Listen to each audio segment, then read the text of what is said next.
What's up, guys? Hope you're having a good day. I'm not going to sugarcoat things for you guys.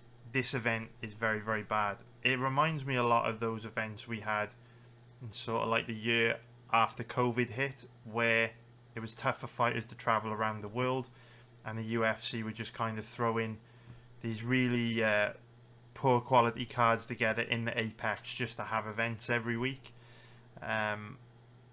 This card is so dead. It is very, very, very bad. So I just want to let you know this from the outset so that you don't waste your time watching this video. If I were you, I wouldn't watch this video.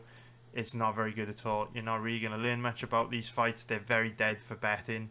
Obviously, you know, if you want to know about the fights because you love the UFC and you just like watching fights, then I'm still going to go into a lot of depth on these matchups, and I've still put a lot of time into researching these fights. But from a betting point of view, this card is so unbelievably dead. Obviously, for the reasons that we'll get into in the breakdowns. We may be able to make some money live betting this card. Again, is not a very good event for betting in any way, in my opinion. But there's always hope with live betting. Made a decent profit last week. So if you do want to give live betting with me a try this weekend on this card, again, I don't expect it to be that great. But if you'd like to give live betting a try, there's details in the description below as to how you can get a free trial to my live betting service. I think you'll like it a lot. You probably get a lot of value out of it, so give it a try. But don't judge me too harshly on this card, because this card, you know, there's only so much you can do, man. It's going to be difficult turning water into wine on a card like this. But look, with live betting, you've probably got a better chance of making a profit this weekend than you have with pre-fight bets. So I just want to let you guys know, so I don't waste your time. This card's so fucking dead, man. It's so dead. All right. Let's break down the main event of this card, which is going to be Gaziev Rozenstruik against Schnell Gaziev. So if we start off by taking a look at the odds on this one, we can see that Gaziev is the favourite at average odds of around 1.68, which is going to be minus 147 for an implied probability of 60%. If we take a look at the odds on Rozenstruik, he's around an average of, say, 2.20, which is going to be plus 120 for an implied probability of 45%. So Rozenstruik is 35 years old, 6'2" with a 78-inch reach. Gaziev, 34 years old, 6'4" with a 78-inch reach. So we can see both guys roughly the same age, roughly the same size. Nothing major going on in terms of X factors here. But even though they're all kind of the same on the tail of the tape, they're very different in terms of fighting styles. So we know Rozenstruik is a pure kickboxer, doesn't really bring anything else to the table, doesn't throw too many kicks, has zero grappling. It's really just a boxer. Fast hands, legit one-shot knockout power, but a very one-dimensional, limited fighter. And Schnell Gaziev, he's more well-rounded for sure. I wouldn't call Gaziev a grappler as such. He does a bit of everything. He's quite well-rounded. But in the context of this matchup, the skill gap is absolutely huge on the feet. And if it stays standing, Rozenstruik is going to smoke him. And so, in the context of how they match up stylistically, we should view this fight as a classic striker versus grappler matchup, even though there's more to Gaziev's game than just grappling, although it's not really going to help him in this fight because of how much better of a striker Rozenstruik is. So if we consider how these two match up from a stylistic point of view, if it stays standing, Gaziev's striking is very bad. He's very stiff, he's very slow, he's very bad defensively. He's your typical slow, clunky, flat, easy to hit heavyweight, stuck in the mud. And Rozenstruik has got fast hands, true legit knockout power and everything that he throws. He's very, very accurate. And if the fight stays standing, he should be able to light Gaziev up. And it's going to be real bad for Gaziev on the feet. I don't think there's anything that Gaziev could do to make this competitive on the feet. His striking is so slow and stiff. He's awful when it comes to striking. But for all of Gaziev's weaknesses on the feet, we know that Rozenstruik mirrors those level of weaknesses on the ground, and Rozenstruik's takedown defense is very bad, and Rozenstruik's one of those guys that if you put him on his back, he has absolutely no idea how to defend himself, absolutely no idea how to work his way back up to his feet. Gaziev's offensive wrestling's not the best, his ground game's not the best, but it doesn't need to be when you're facing someone with a ground game as bad as Rozenstruik. So this is one of those matchups where Rozenstruik has a huge advantage on the feet. Gaziev has a huge advantage on the ground. And both guys have extreme advantages in the area that the other is weak. That makes this a very difficult fight to bet, because if you bet Gaziev, you're putting your money in a lot of danger, because if he can't get the fight to the ground or gets knocked out before he gets a chance to take the fight to the ground, your money's not in a strong position. If you bet Rozenstruik, your money's not in a strong position. If Gaziev takes him down, he's absolutely screwed. So it's one of those impossible fights to bet, which really is just for the gamblers. If you actually like money, you wouldn't bet a fight like this, because anyone that likes money would know they're going to be putting their money in a lot of risk on a matchup like this. So the reason why it's very difficult to like a bet on Gaziev in this matchup is because he's so slow and stiff on the feet. I could easily see Rozenstruik landing a bomb and knocking him out before he even gets a chance to work for a takedown. So what makes this matchup particularly difficult from a live betting point of view. And as a result of that, I would just give this one a miss. So in terms of the over-under on this one, let me just refresh to make sure we've got the latest odds. What is this fight that's just appeared? Mohamed Yahya versus Brendan Marotte. What is this all about? If I refresh Tapology, is there a new fight been added? What? This is a new fight as well. Bernardo Sopaj. Where's this come from? Okay. And they apparently Raul Rosas Jr. versus Ricky Tercios is now not on this card when he was supposed to be. 1, 2, 3, 4, 5, 6, 7, 8, 9, 10. I was literally researching this card like an hour before doing this video, and this fight wasn't there, and this fight was. So we're getting changes, man. And this fight has now appeared as well. Mohamed Yahya versus Brendan Marotte. Is that on this week's card? I've got no idea. We'll soon find out. So, yeah. Chaos. Chaos as it stands. Absolute chaos. Alright. Anyway. The over-under. Wow, we don't even have the over-under odds on this site. Are you kidding me? Okay. Let's try a different one. Okay.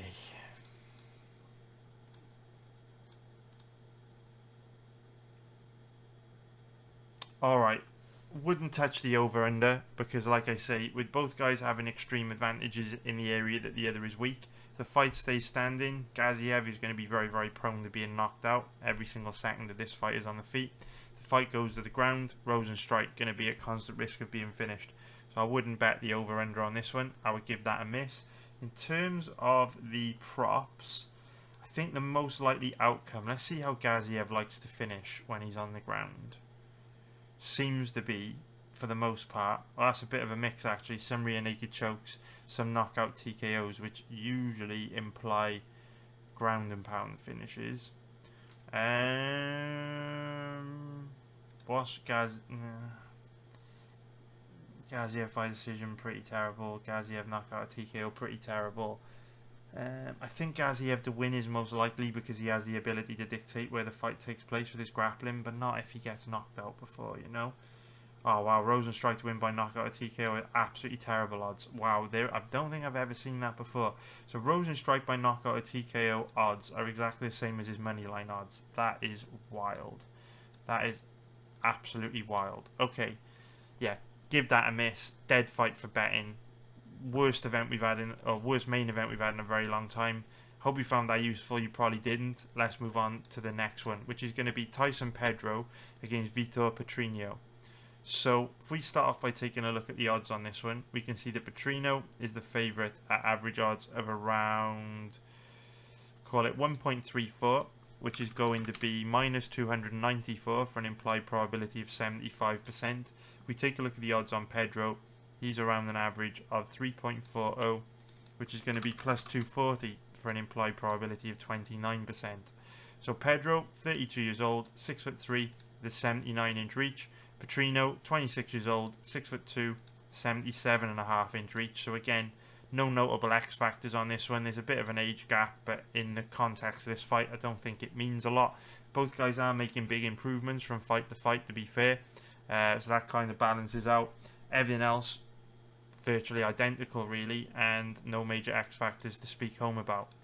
So in terms of how these two match up from a stylistic point of view, This is one of those weird fights where Tyson Pedro is significantly better than Vitor Petrino in every single aspect of MMA.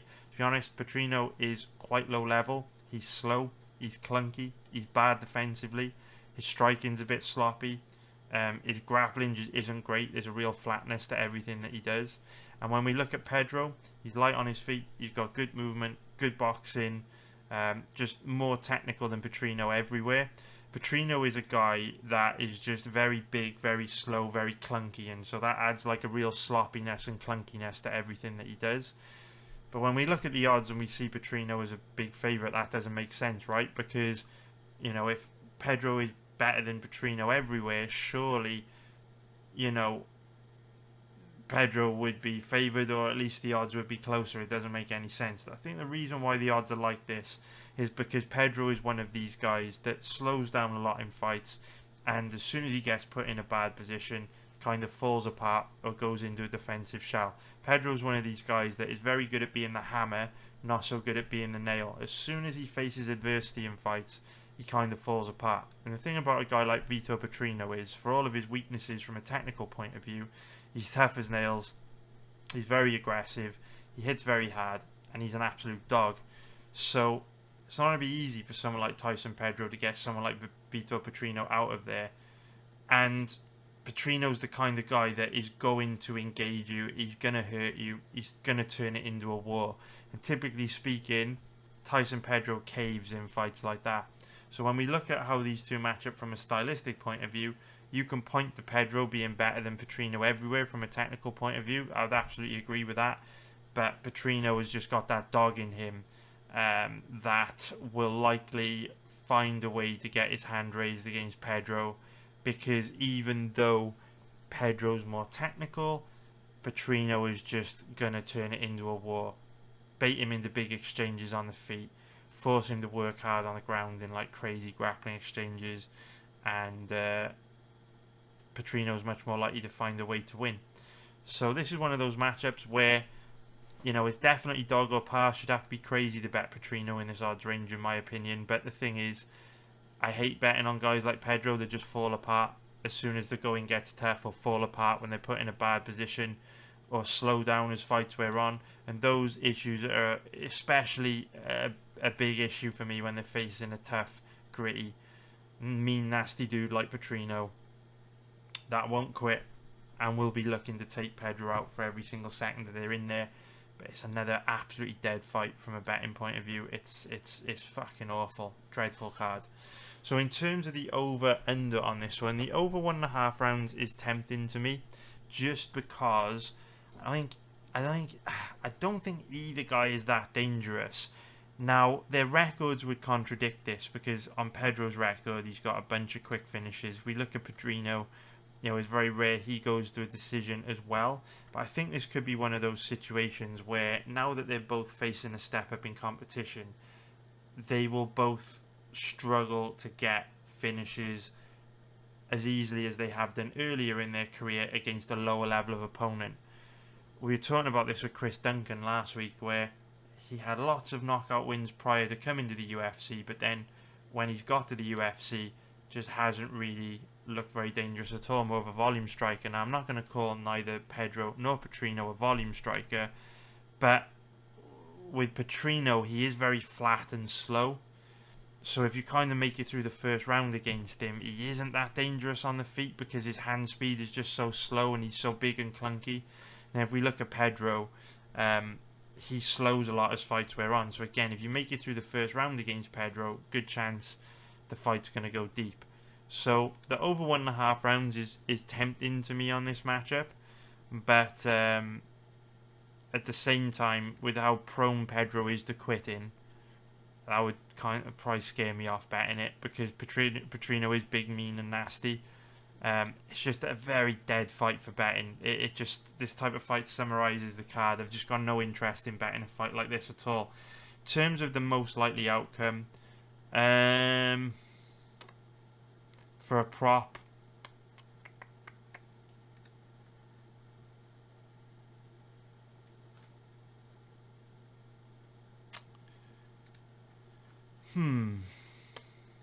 I would not bet this myself because I think it's a very bad bet. But if you want to sprinkle a little bit of money on this fight to make watching it more interesting, I would go Petrino by decision. And it's a terrible bet, so I wouldn't place it. But I know some people want to gamble on every fight. That prop for me strikes the balance between having a somewhat realistic chance of hitting and has a decent payoff with not the worst implied probability. I think Petrino probably does win by decision more than 20% of the time, but it's a terrible bet because Pedro's, likely to implode if put in a bad position, and Petrino is mean, nasty, and aggressive. I just don't think Petrino's as dangerous as a lot of people think he is. He's a big old scary Brazilian for sure. He does hit hard, but he's also very slow and very clunky, and I think that he's not that dangerous so long as you're reasonably skilled, which, some of the guys that he's fought up until this point in his career haven't been. So, dead fight. Another dead fight, but I hope you found that useful. Now let's break down the next fight on this card, which is going to be Alex Perez against Mokaev. So, if we start off by taking a look at the odds on this one, we can see that Perez is a decent sized underdog at average odds of around 3.65, which is going to be plus 265 for an implied probability of 27%. If we take a look at the odds on Mokaev, he's going to be around an average of, call it 1.30, which is going to be minus 333 for an implied probability of 77%.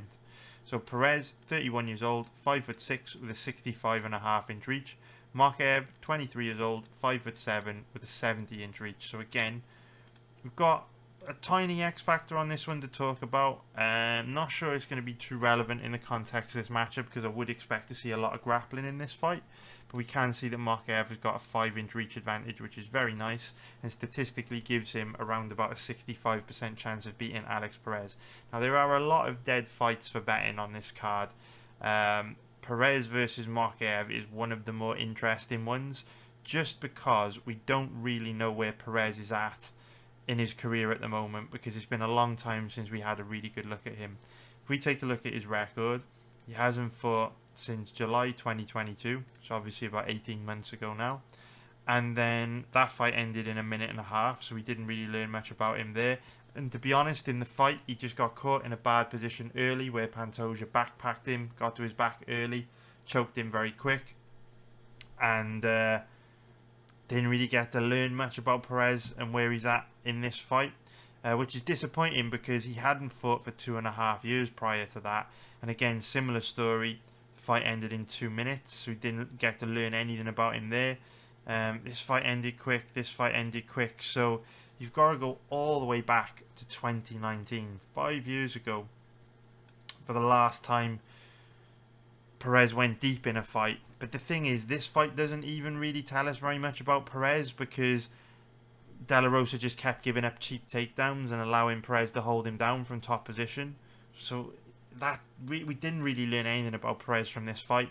Then this fight ended quick, this fight ended quick, and so the last time we had a good look at Perez to gauge his strengths and weaknesses was all the way back in 2018 against Erceg, which is wild really, 6 years ago now.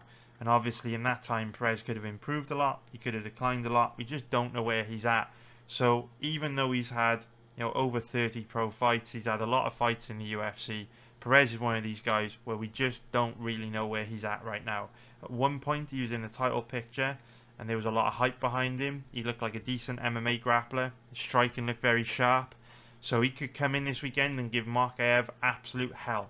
But at the same time, similar to Tyson Pedro, Perez has been one of these guys that capitulates and caves and gives in very quickly if put in a bad position. The thing about Mokaev is pretty good at putting guys in bad positions. He's mean, he's nasty, he's aggressive, he's got a strong will to win, he's an absolute dog. And so you'd anticipate that Perez would be put in some bad positions in this fight, in which case I have absolutely no faith in him at all to fight through them. And so it's an interesting fight because It's possible that Perez could be really, really, really good and too much for Mokaev to handle, or good enough to, at the very least, cause Mokaev some trouble. But without seeing him in so long, we just don't know. And it could easily go the other way, and Perez could look terrible this weekend. So when I talk about how these two match up from a stylistic point of view, all I can really do is give you a general summary of what to expect from Perez based on past performances. But because there's such a limited amount of footage available on him in recent years, this could all be wrong, and he might show up looking completely different this weekend. So if the fight stays standing, I would give Perez the advantage. He does a good job of using his length, even though the irony is here that Mokaev has a 5-inch reach advantage. Perez actually does fight quite long for the division. Keeps his shoulders, his chin tucked, his shoulders up high. He's got nice straight punch boxing combinations, really good leg kicks, fights at a high pace, throws a high volume of strikes, has really good cardio. Striking's a lot more technical than Mokaev. Mokaev is one of these raw, aggressive, wild guys that just loads up on big hooks, spinning shit, flying shit. But Perez is the more refined technical striker out of the two.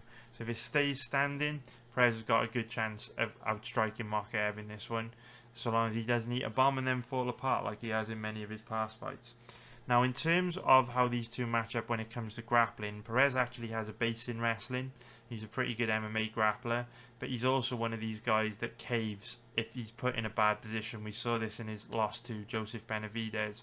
And so Mokaev, again, is one of these mean, nasty, aggressive MMA grapplers that constantly makes you work, constantly takes the fight to you, constantly forces you to engage, and Perez is likely to get outworked and big brothered by a guy with that drive, that tenacity on the ground. So this is one of those matchups where I would never trust my money with a guy like Perez, who caves very easily as soon as a fight gets tough. Exactly the same as what we see in Tyson Pedro. Mokaev's an absolute dog. He's got a strong will to win. Probably finds a way to win again this weekend.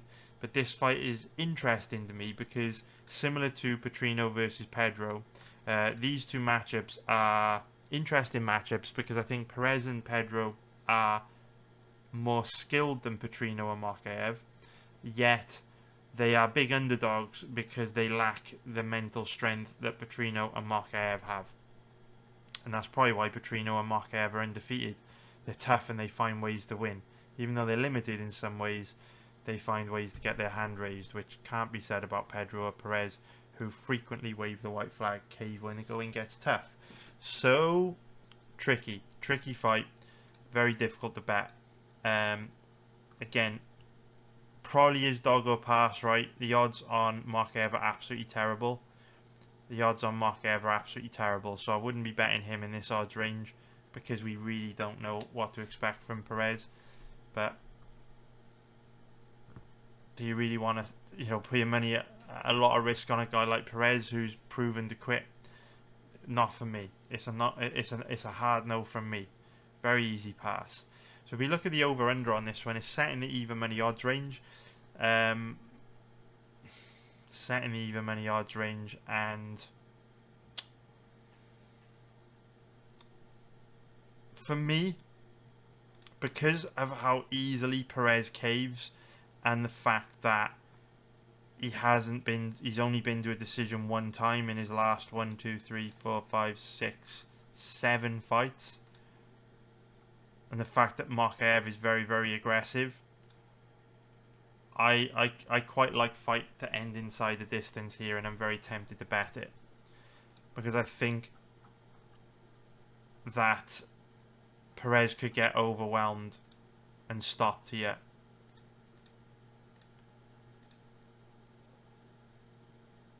Very tempted to bet on fight ends inside the distance. I might go for that. So that's not bad. If you think about it, I'm surprised the odds are that generous because it's quite rare that Perez goes to a decision. It's also quite rare that Mokaev goes to a decision. This could be one of those situations where now they face a step up and they both struggle to get the other out of there, but Perez does cave very easily.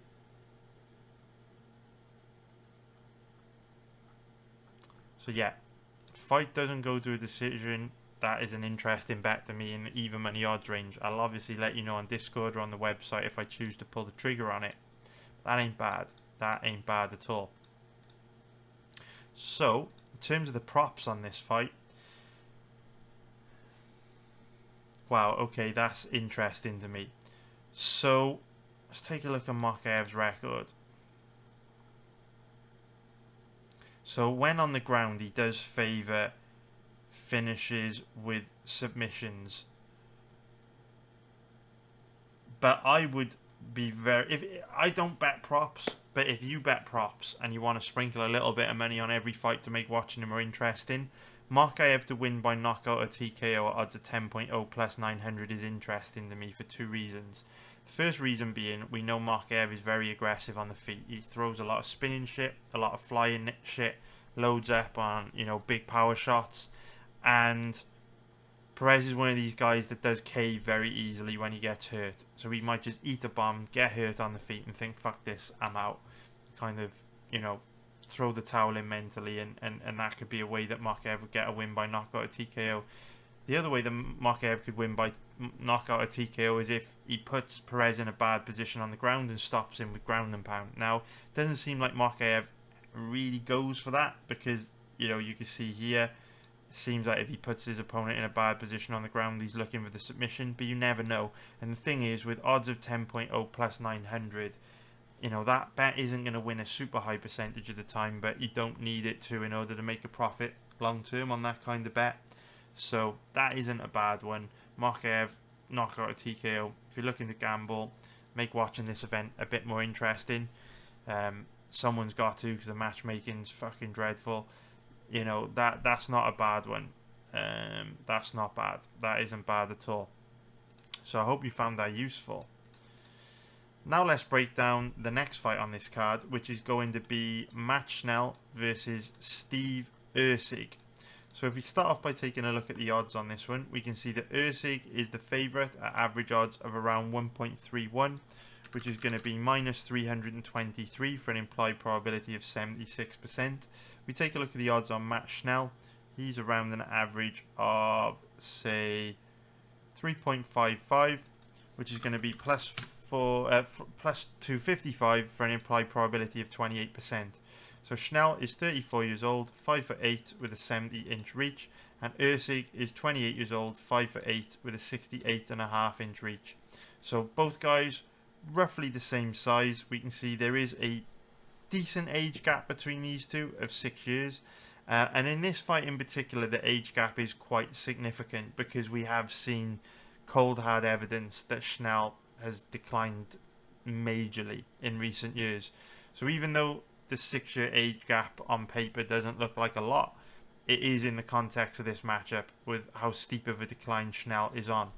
So this is one of those matchups where at this stage in their careers, Erceg is significantly better than Schnell in every single aspect of MMA. If we talk about how these two match up from a stylistic point of view, Schnell is stiff on the feet, bad defensively, and very, very chinny. This guy's very fragile. It doesn't take much to hurt him on the feet, and he's very, very susceptible to getting knocked out.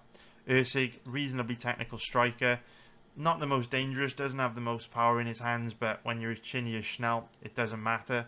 Erceg's got good combinations, he's a reasonably dangerous striker. I think there's quite a good chance he knocks Schnell out in this fight. Now on the ground, Schnell does have a really nasty submission game, very nasty chokes, very nasty guillotine. He's one of those guys that if he catches you in a bad position, you're in a lot of trouble. But his offensive wrestling is not the best. He very rarely tries to take his opponents down. And Erceg's a pretty good MMA grappler. He's got a base in Brazilian Jiu-Jitsu. He's a bit weak off his back, but Schnell never really tries to take his opponents down.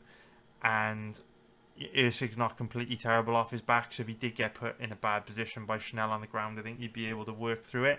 So this is one of those matchups where, you know, very, very difficult to give Schnell a realistic chance of winning. Erceg likely wins this fight standing up or on the ground. I think he probably knocks Schnell out at some point with how fragile Schnell is on the feet. Again, it's another very, very dead fight for betting, and not really a lot else to talk about with this one. If I'm honest, Out of all the big favourites, I think Erceg's one of the ones I'm most confident in getting the job done, just because of how fragile Schnell is. In terms of the over-under, I wouldn't touch the over-under on this one. Like I say, Schnell is very, very fragile. Probably only a matter of time before he gets finished. But he is a tough fucker. He does a good job of hanging in there. So, may take Erceg a little while to get him out of there because, Schnell isn't easy to put away because of his fighting spirit, his determination to stay in the fight. But if you ding him, he goes to sleep very, very easily. So, if I were to lean one way or the other on the over or under 1.5 rounds, I'd actually say it's more likely to go under, just because of how fragile Schnell is, and at this stage in his career he will continue to decline. But I don't like the idea of betting on a fight to end under 7.5 minutes, so that just isn't appealing to me at all from a betting point of view. In terms of the props, the one I would go for is Erceg to win by knockout or TKO. The odds are absolutely terrible. They're really, really, really bad. So, again, if you like money, I wouldn't bet that personally because you're getting a terrible risk to reward ratio. Highly specific outcome, but odds that short is pretty shit. But if you do want to gamble to make watching the fight a bit more interesting, I do think that prop is most likely to hit. If you look at Erceg's record, most of his wins are by submission. So it's possible that he could knock Schnell down and then jump on a submission. But in terms of Erceg kind of, taking Schnell down and submitting him, I don't think that's that likely because Schnell's Brazilian Jiu-Jitsu is very high level. So even though Erceg does have loads of wins by submission, they're against much lower level grapplers than Schnell. It will not be easy for Erceg to submit Schnell, and we kind of see it in his record, right? Loads of submissions before he gets to the UFC against a low level of opponent, and then as soon as he faces a step up against David Dvorak, he goes to a decision in his last two, because these guys in the UFC, like Dvorak, like Costa, like Schnell, they're not going to be as easy to submit as these fucking guys that Erceg's been facing, on the regional circuit in Australia. So, with that being said, very likely that this fight will not last very long and Erceg will knock him out. So I hope you found that useful. Now let's break down the next fight on this card, which is going to be Bekzat Almakhan versus Umar Nurmagomedov. Now I've seen some tough debuts in my time, but this has to be one of the toughest, as they are throwing Almakhan in there against one of the best bantamweights in the world. I mean, he might even be the best bantamweight in the world at this point. Who knows? But we'll certainly have some very, very good fighters with something to say about that. Mr. O'Malley, Mr. Yadong Song, Mr. Corey Sandhagen, Mr. Peter Yan, Mr. Marab Divashvili, Mr. Aljamain Sterling. So bantamweight is stacked, but I do think Umar Nurmagomedov is absolutely one of the best bantamweights in the world. And he's got I'm not going to say a favourable matchup this week because Almakhan is very good everywhere, but very difficult circumstances for Almakhan to make his debut in this week. So the odds on this fight are quite interesting actually, because we see Nurmagomedov as a giant favourite at around 1.08, which is minus 1,250 for an implied probability of 93%, compared to Almakhan, who's around about an average of 8.0, which is going to be plus 700 for an implied probability of 13%. And whenever we see odds like this, we just assume that the big underdog is outgunned big time. They're absolutely terrible, and they're in a lot of trouble. Now, some of those statements are true, but what is interesting about this fight is that Almakhan's actually really, really good. Impressive record at 17-1. When you watch footage on him, there's really nothing to criticise. Reasonably technical striking, pretty good MMA grappler, decent takedown defence, good cardio, seems reasonably tough. But I think the odds on this fight are set the way they are because Nurmagomedov's just that damn good. And so, when you look at how these two match up from a stylistic point of view, Nurmagomedov's just going to be that 30 to 40% better than Almakhan everywhere, which makes this a very difficult fight for Almakhan because Almakhan doesn't really have much power in his hands. He's not a volume striker, he's a volume striker, so the chances of him knocking Nurmagomedov out are pretty slim. And obviously the chances of Almakhan out-grappling Nurmagomedov also pretty slim. Therefore, you know, the fight is very tough from a betting point of view, because there's no upside in betting Nurmagomedov in this odds range. The risk to reward ratio if you bet him is very poor. But if you bet on Almakhan to win, I mean, he's facing one of the best bantamweights in the world in his UFC debut, which is not ideal. So again, very, very dead fight for betting. And I think you know, this is just a dead card, man. It's dead. Very dead. In terms of the over-under on this one, over-under at 1.5 rounds, I would just pass on this. It's Almakhan's UFC debut. He's facing one of the best bantamweights in the world. While he's skilled enough everywhere, I feel, to be competitive with Nurmagomedov, and that could lead to the fight going over 1.5 rounds.